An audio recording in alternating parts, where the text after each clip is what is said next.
Bueno, hola a todos, soy Enilda Jiménez, directora de la Reserva Natural Suriquí, miembro de la familia Jiménez, soy de aquí de la región de Urabá y bueno, es un gusto conversar hoy. Hay varias maneras de entender dónde estamos, ¿no? Entonces, digamos que político-administrativamente estamos en el departamento de Antioquia, en el municipio de Turbo, en la subregión de Urabá, ¿cierto? En el corregimiento de Nueva Colonia, y en la parte sur del Golfo de Urabá, como en la parte sur de la culata del Golfo de Urabá, detrás de Bahía Colombia, que se llama esa zona, y a la vez eso nos pone también en la posibilidad de contarles que donde estamos es como toda la zona del Darién, el bioma del Darién Tacarpuna, por ejemplo, y que al estar ahí dentro de ese golfo, el río Suriquí, donde está ubicado la reserva, en la parte más de la cuenca como media alta de la cuenca del río Suriquí, que queda, como les dije, hacia el sur del golfo, está como en la mitad de esa bahía, ¿cierto?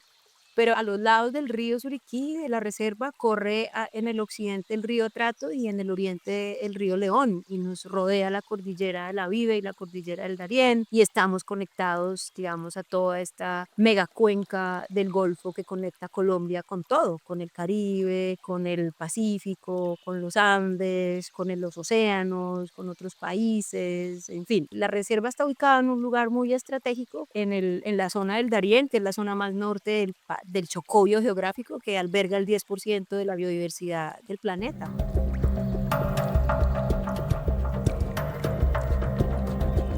Bueno, la historia de Suriki Nature es sin duda también la historia de mi familia, ¿cierto? Yo creo que es una historia ahí de una simbiosis de nuestro relato como familia con estas tierras y con estos territorios, ¿cierto? Mi papá llegó a estas tierras como empezando los 60, ¿cierto? Y llegó cazando, mi papá era cazador. Nosotros migramos hacia esta zona a finales de los 50. Mi familia toda viene de Córdoba, al sur de la parte, pues, como del sur del Caribe, que seguimos, esta es la parte más sur del Caribe. Hasta aquí ya empieza más adelantico, ya empieza es el Pacífico, cruzando la cordillera. Digamos que en ese proceso él ve estas tierras y él le gustan estas tierras y él empieza a comprarse pedacitos de tierra y empieza a armar acá como su parche, a habitar, a usarla, abrió ganadería, abrió agricultura y con el tiempo él consigue que le adjudiquen la gran mayoría de estos predios y otros que compra y esa es como la dinámica y aquí crecí yo de niña, aquí están mis recuerdos de pequeñita con mis hermanos, nosotros somos una familia muy grande, entonces eso implica contarles que somos 22 hermanos, ¿cierto? Y que somos una familia extendida, hoy tenemos más de 100 sobrinos y sobrinos nietos, ¿sí? Somos una familia que necesita tierra para poder bordarse como tejido familiar, ¿no? En toda la evolución que tiene Urabá a lo largo de su historia reciente, nos toca vivir como, primero como digámoslo así, el periodo de violencia que se generó por las guerrillas y en los 80 sufrimos un desplazamiento, ¿cierto? De este mismo territorio, pero no salimos del todo de él, logramos mantenernos conectados y luego en el periodo del conflicto donde ya son los paramilitares, en ese periodo de ese conflicto volvemos a tener que enfrentar pues otra vez la violencia y esa vez asesinan a mi papá. Y también hay un proceso de despojo de nuestras tierras. No solamente nos desplazan, sino que además nos prohíben volver a nuestras tierras y ya perdimos como lo que nos quedaba de relación con este territorio en Nueva Colonia, lo perdimos todo. Y eso hace que nosotros vivamos más de 20 años por fuera de esta tierra, pero seamos capaces de mantenernos unidos. Cuando el grupo paramilitar de las autodefensas se desmoviliza, nosotros terminamos entrando a ese proceso de paz como víctimas de ese grupo armado. Uno de sus comandantes reconoce el asesinato de mi papá, confiesa, nos cuenta una buena parte de la verdad, lo que pasó con su muerte. Y eso nos permite como de alguna forma volver a entrar en el relato de este territorio a través de ese proceso de paz y nos ayuda a encontrar como varios caminos súper claves que nos traen de vuelta a nuestra tierra. Uno, entrar a un proceso que nos permite iniciar un proceso de restitución de tierras para recuperar a través de ese proceso estas tierras. El otro que también es muy importante y es ese proceso de perdonar a nuestro victimario, de sanar esa herida y ese dolor que nos dejó la guerra con el asesinato de papá y todo lo que nos pasó. Y yo pienso que todo ese proceso que fuimos capaces de vivir y de trasegar como familia nos permitió ir dando los pasos que nos volvieron a traer acá.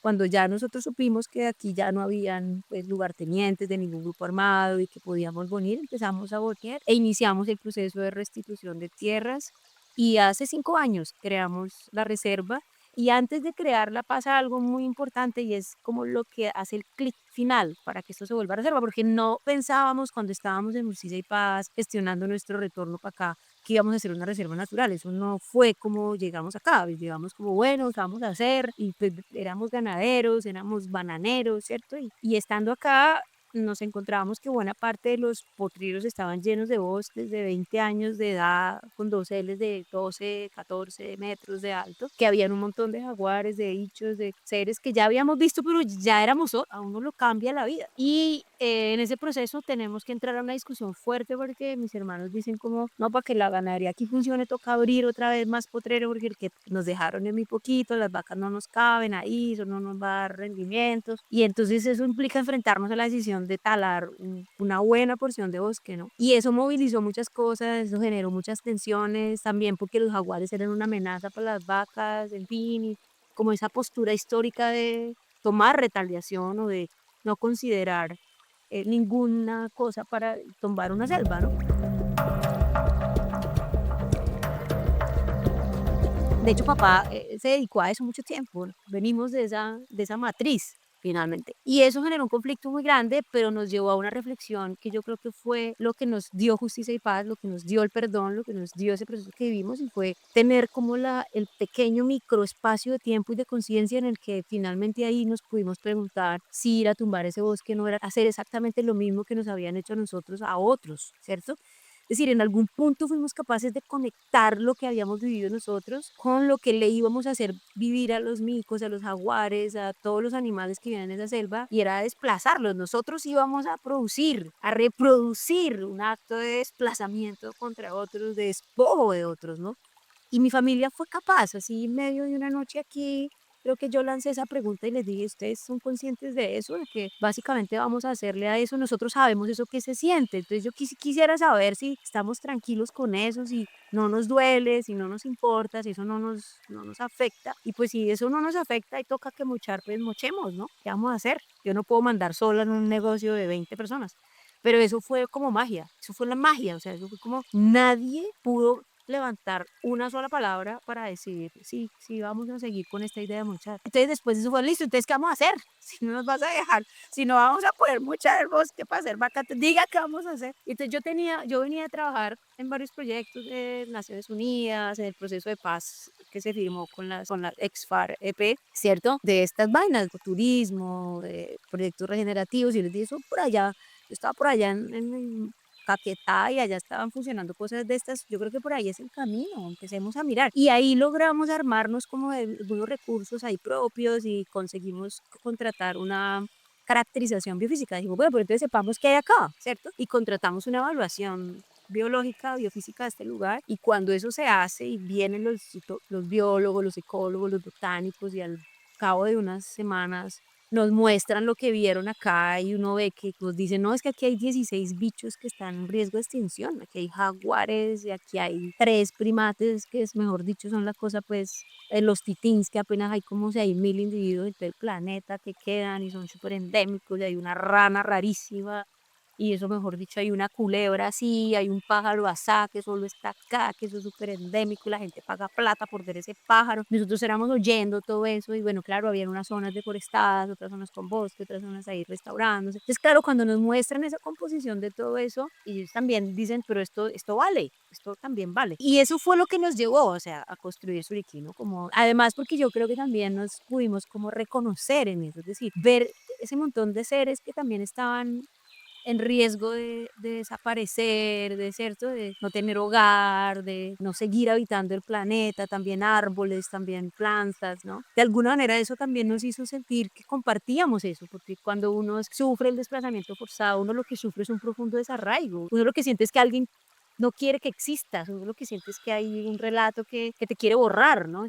Como también nosotros entendimos cómo esos animales que están en riesgo y nosotros nos parecíamos seguíamos teniendo un hilo en común. Y yo creo que ese es el corazón o como el relato que hace que nos volvamos Suriquí Nature Reserve, que nos volvamos la Reserva Natural Suriquí y que hoy estemos aquí parados recibiendo gente de tantos lugares del país y del mundo que vienen aquí también a sanar con nosotros, a disfrutar, a contemplar esta belleza, a ayudarla a prosperar, porque cada vez que la gente viene aquí también ayuda. Y yo creo que eso es como nosotros nacemos.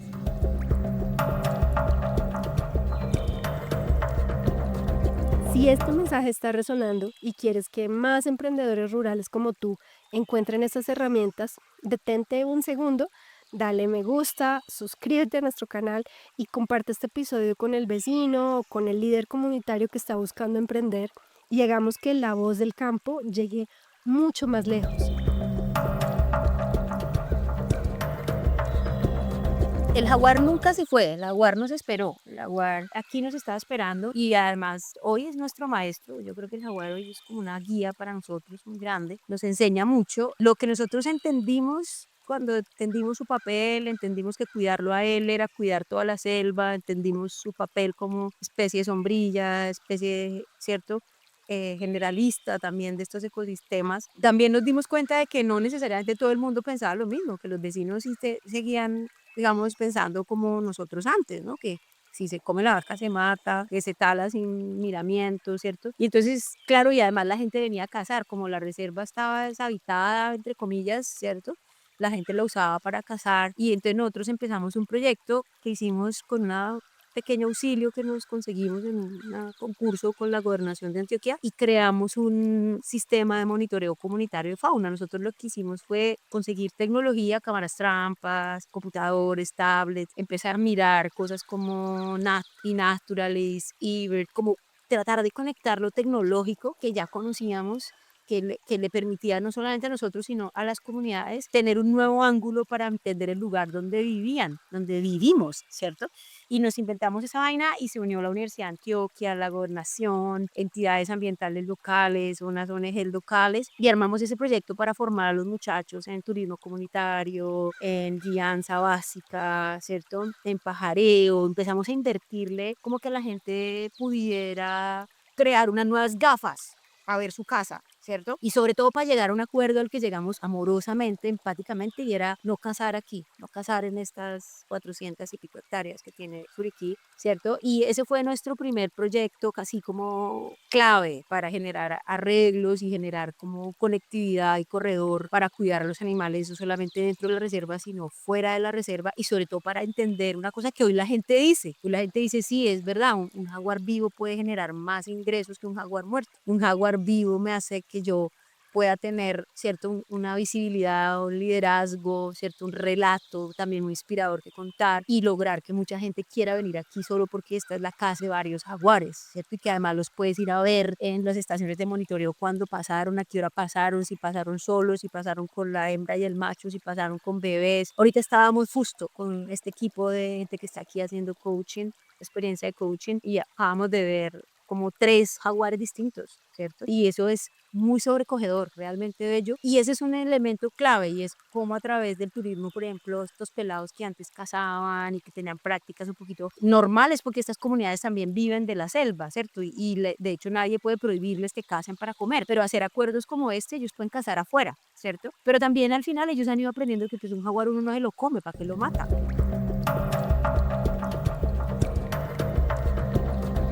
Y luego empezamos a hacer ya todo lo que ha sido aprender con la CAR de acá, con PROCAT, con Pantera, con un montón de entidades, con Proyecto Ticti, con un montón de amigos y aliados que nos empezaron a acompañar, nos empezaron a guiar. Nosotros hoy tenemos un sistema de convivencia con jaguares que va desde tener luces nocturnas en los potreros solares que simulan de tener las cercas antijaguares con electricidad y para hacerles más difícil el acceso a los potreros. Y ahora las vacas nuestras llevan campanas que aprendimos de un proyecto que hay de ganadería en Planeta Rica. Y nosotros en el primer año tuvimos 5 ataques de jaguares en 10 meses. Se comió 3 terneros grandes y 2 caballos. Y nosotros llevamos casi 3 años sin ataque de jaguares con 3 veces el ganado que teníamos cuando se comieron 5, ¿cierto? Y el otro día me fui a una cámara trampa que tenemos acá, entrando a un bosque que está en un proceso todo bonito de regeneración, que ya es un bosque bastante bello, y es muy teso porque tú ves pasar una vaca que pasó por ahí, como, no sé, hoy en el día por la tarde, y luego como a las 3, 4 horas pasó el jaguar.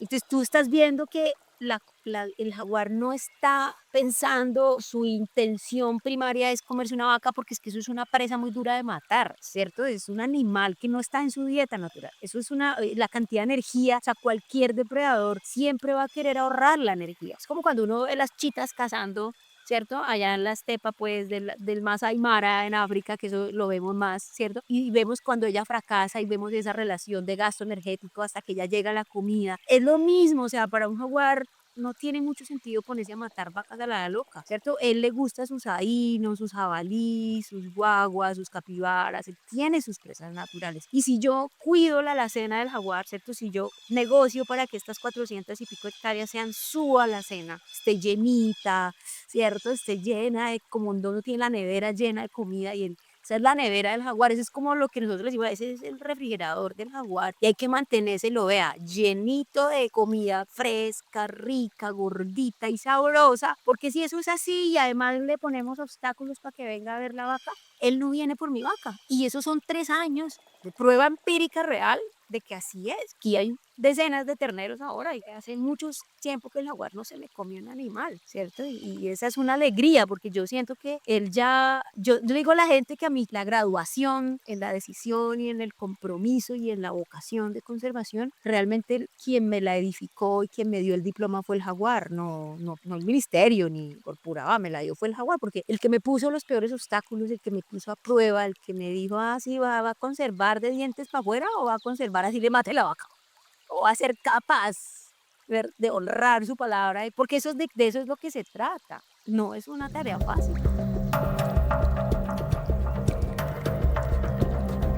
Te invito a descargar nuestro kit para presupuestar tu experiencia de turismo regenerativo y es una herramienta práctica para que pongas números claros a tu propósito y diseñes experiencias rentables para ti y justas con la tierra.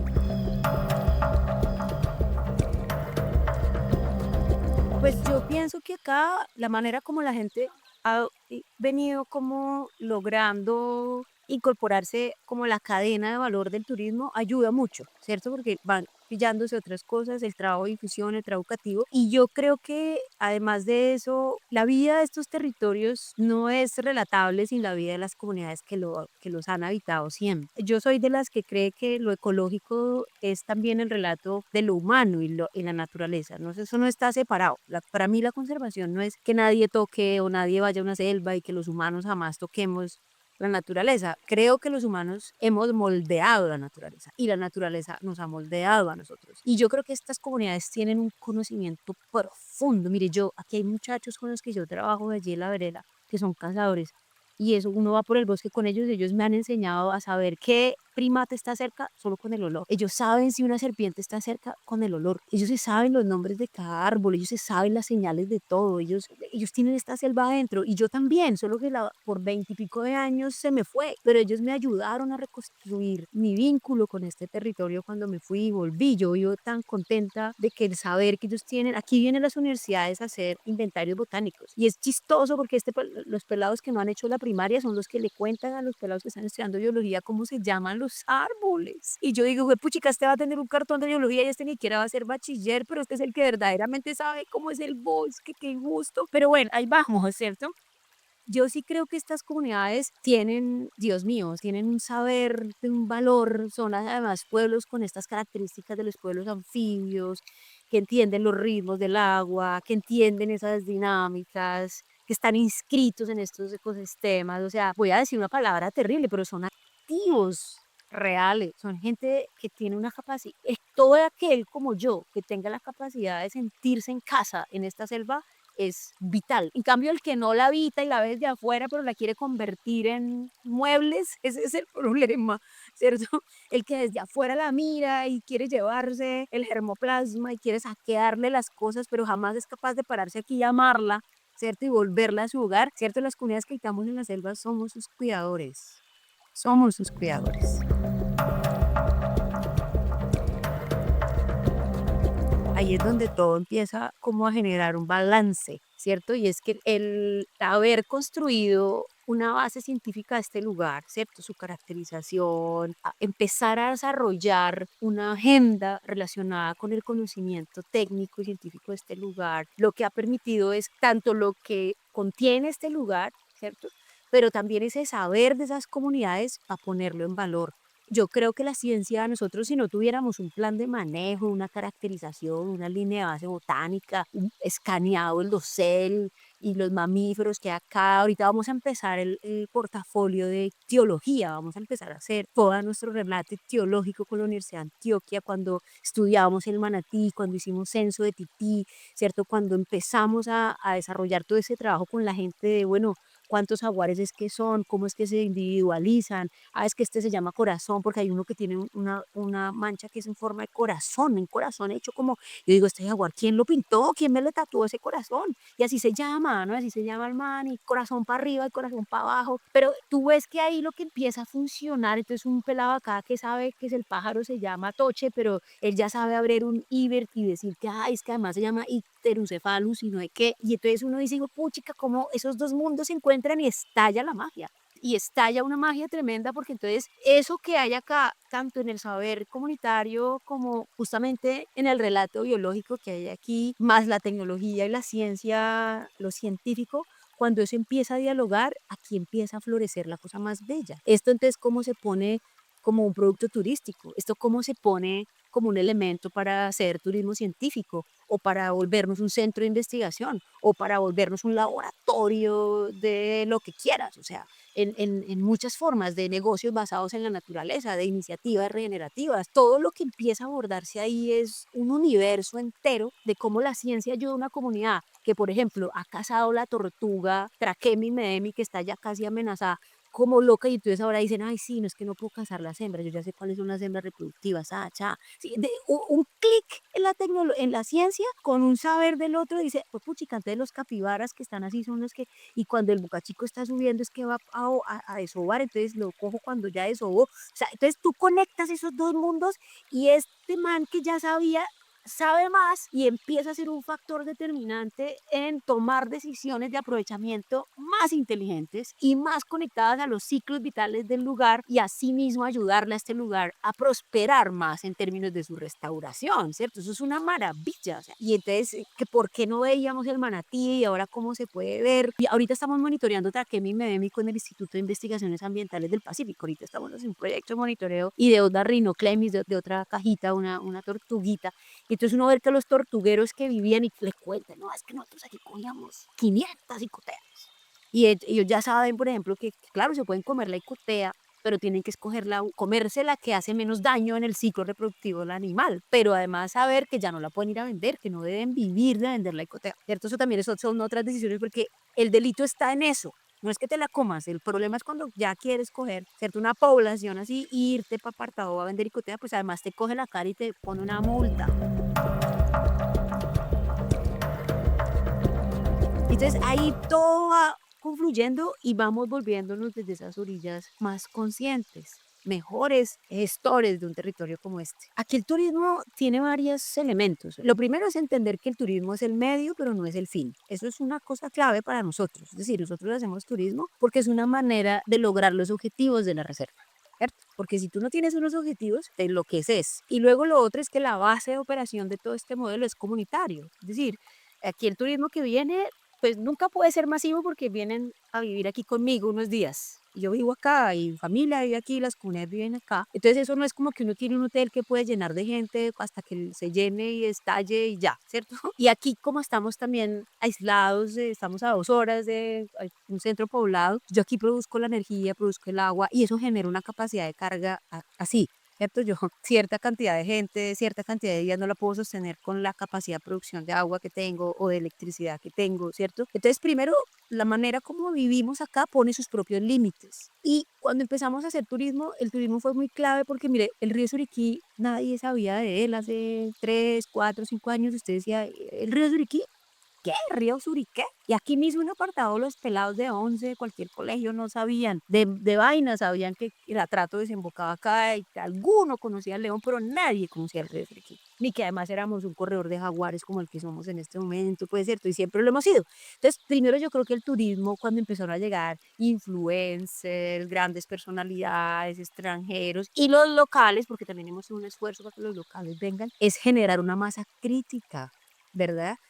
Local, regional, nacional e internacional, porque nadie cuida lo que no sabe, nadie cuida lo que no conoce. Usted dice Amazonas y el planeta entero dice, ¡para Amazonas! Y todos así entramos en histeria, ¿cierto?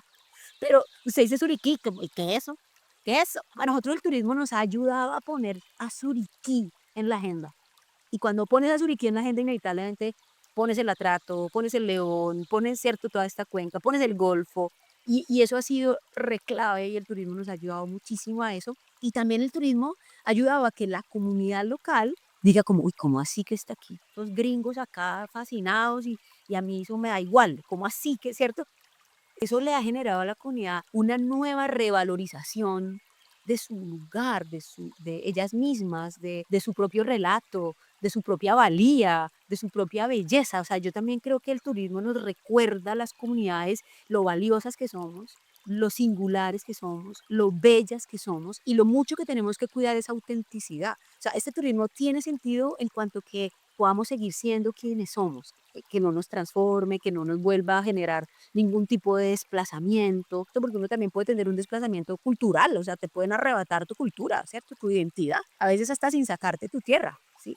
Entonces, digamos que el turismo aquí tiene ese papel. Y yo recuerdo un poco también, porque nosotros ahora somos sello destino de paz, y eso fue una historia muy particular porque cuando empezamos a traer los primeros turistas acá, y además aquí no pueden venir grupos muy grandes, solo a veces cuando hacen investigación, pero en general los grupos aquí son como ahorita, hay 4 personas, 5 personas o 10 personas. Es como lo máximo que yo muevo en turismo comercial o recreativo. Y yo recuerdo que la gente venía y yo la llevaba al bosque y siempre veíamos micos y siempre veíamos babillas y chigüiros, etcétera.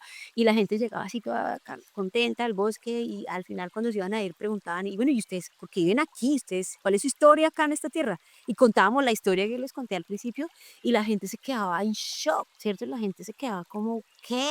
No, muy chévere los micos, muy chévere todo, pero lo más teso de venir acá es escuchar esa historia de ustedes. Y yo como, ¿sí? ¿Cómo así? Pues eso yo no lo entendía, ¿sí me comprendes? Eso no lo entendíamos. Y nosotros, bueno, y a veces, y entonces la gente siempre preguntaba, contábamos la historia, algunas personas lloraban y nos abrazaban y nos daban las gracias, y yo decía, pero ¿qué carajos está pasando? ¿Por qué está pasando? ¿No? Claro, era muy sobrecogedor como contar esta historia, ¿cierto?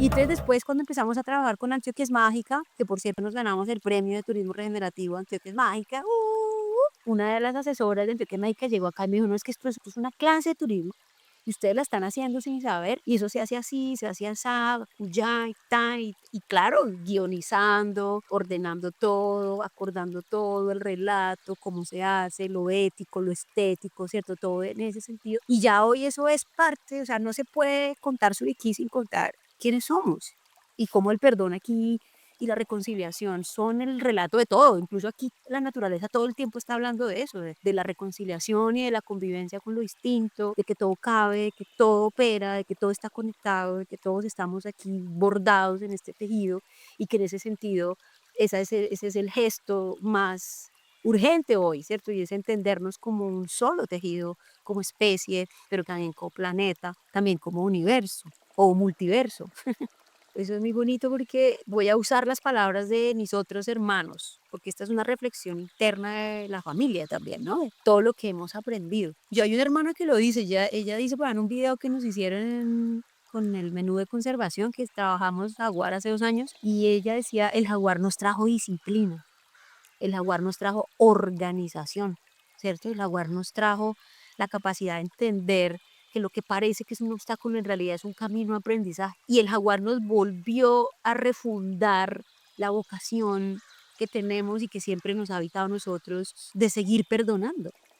Porque al final lo que hicimos fue es justamente eso, fue entender que no teníamos que irlo a matar, y que luego todos nosotros tuvimos que estudiar el jaguar, dónde se comió todas las vacas, cuáles eran los patrones comunes. O sea, nosotros nos volvimos los grandes observadores. Nos enseñó que en el fondo él es el que borda este lugar y que nosotros hacemos parte de un bordado que él controla y no al revés. Cuando uno entiende ese orden, pues yo me levanto aquí diciéndole al jaguar, esta es tu casa, ¿cierto? Gracias por permitirme habitarla contigo. O sea, cuando uno espiritualmente entiende ese orden y uno lo honra y así lo juega, es como si uno abdicara a creerse que es la especie poderosa, manda más de la tierra. Eso es una vaina en la que la humanidad hoy tiene que empezar a comprender que es un lugar del que hay que abdicar un poquito.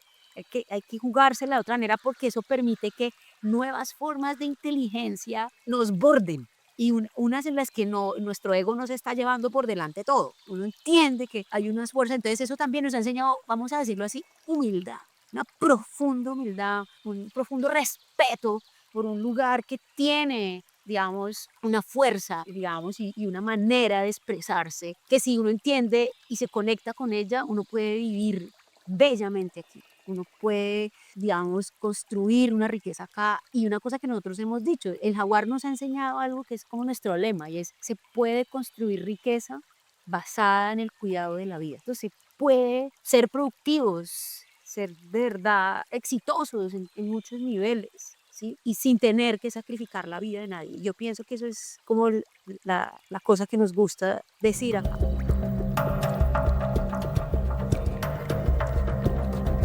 Bueno, yo lo que creo es que hoy las comunidades que ya lo están haciendo, o las que todavía no están seguras, o sienten que hay demasiados obstáculos, y puede que así sea además. Yo lo que creo es que el turismo regenerativo o las iniciativas regenerativas, porque hay muchas formas de ser regenerativos hoy día, en las formas de gestión o aprovechamiento de un territorio, ya casi no es tanto una elección, es casi, es decir, es casi como una especie de destino al que nos vamos a ver abocados inevitablemente. Al final de lo que se trata la economía regenerativa es una economía que resuelve una vaina en la que nos embarcamos y en la que terminamos enfrentados hoy con la economía, digamos, extractivista, y es que nosotros estamos produciendo comida para hoy, pero hambre para mañana. Y yo pienso que es como una nueva enfoque de entender la riqueza y la economía, y es como esa riqueza que siembra en el futuro, esa riqueza que hace que yo sepa que mis hijos y los hijos de mis hijos y los hijos de mis hijos, ese árbol que a mí no me dejaron ver las generaciones anteriores. Lo regenerativo es como cuando uno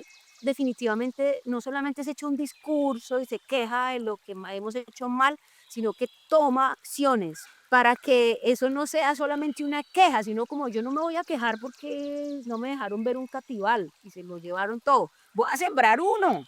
Pues tiene que ver es con ese cambio de chip, de decir que entonces como el otro lo hizo así, entonces yo también lo tengo que hacer así. Es como una especie de cambio de chip alrededor de eso, pero sobre todo una cosa que resuelve algo, y es que nosotros estamos dejándole ver a la estructura qué es lo que hacemos nosotros hoy acá. Miren, yo tengo en el sur todo el relato de la ganadería extensiva y la palma, y en el norte tengo los puertos, y a partir de esta conversación que nosotros hemos ido planteando, hemos estado hablando con ellos acerca de, bueno, ¿usted sabe cuánta agua necesita para mandar la caja de banano a China? ¿Cierto? ¿Usted sabe cuánta agua necesita para producir un kilo de carne? Y eso ya es más o menos está estudiado, eso se sabe. Y bueno, ¿y usted esa agua dónde la pone en su cadena de valor? ¿Esa agua qué significa? ¿Usted qué lugar le da eso? Porque usted podría mandarla sin el agua, usted puede producir 65 millones de cajas de banano que produce Urabá al año sin agua. ¿Y usted sabe esa agua quién la produce? Ah, no, en los bosques. ¿Y dónde están los bosques? Ah, aquí. ¿Y entonces de dónde sale el agua suya? Ah, de acá. Y ustedes, al final, los que estamos haciendo ese tipo de economía, le estamos diciendo con empatía, con amor, diciéndole además, yo trabajo contigo, o sea, yo soy parte de tu cadena de valor y no necesito que me des nada, necesito que comprendas que a ambos nos sirve cuidar este bosque, a ambos nos sirve que mientras tú haces esa economía que va en esa dirección, tu actividad productiva también, por lo menos si no va a favorecer esto, no lo desfavorezca, porque necesitas esto. Es como también uno lee y habla con el otro desde sus dolores y desde sus intereses, así piensa distinto a mí, ¿cierto? Así busque otras cosas y tenga otros objetivos y quiera más plata que yo, o no vea el retorno de otra manera que yo, no importa. Él está tratando de hacer también lo mejor que puede, como ve el mundo. Que eso es como lo que yo creo que hay también ahí, que uno se le va despertando con lo regenerativo en lo estructural, y es que uno se vuelve muy empático, ¿cierto? Uno todo el tiempo está tratando de entender al otro. Y a mí me parece que eso ha sido muy clave, porque hoy lo que nosotros estamos mostrándole también a la gente son estructuras económicas que no ven el impacto ambiental como una externalidad. No, es parte de la cadena de valor. No hay manera de que sigamos soñándonos un mundo posible, ni siquiera para la agroindustria en Urabá. La agroindustria, cuando se le olvida que tiene que mantener la producción de agua y de suelo y que eso se mantiene a través del cuidado de los ecosistemas silvestres, está disparándose en el pie ella misma, porque a la vuelta de la esquina no va a haber agua, ¿sí? A la vuelta de tumbar todo el bosque no va a haber agua, ¿cierto? La palma, ni para todas estas economías. Entonces es como eso también va generando como esa lógica y es que todo está conectado y decidir ser regenerativo no es una moda, ¿cierto? No, es la vanguardia de la economía a la que tenemos que ir, es la vanguardia, somos los pioneros de la salida que tienen hoy día los desafíos que tienen los modelos económicos que están en las crisis más grandes en el planeta. O sea, nosotros somos la delantera, no estamos atrasados, realmente somos la delantera de la transformación económica, que además no está diciendo que hay que ir en contra del desarrollo, no, no es eso lo que estamos diciendo es que si eso se planea distinto, si eso se combina distinto, si eso convive con otras lógicas, puede ser un desarrollo que no tenga que sacrificarlo todo.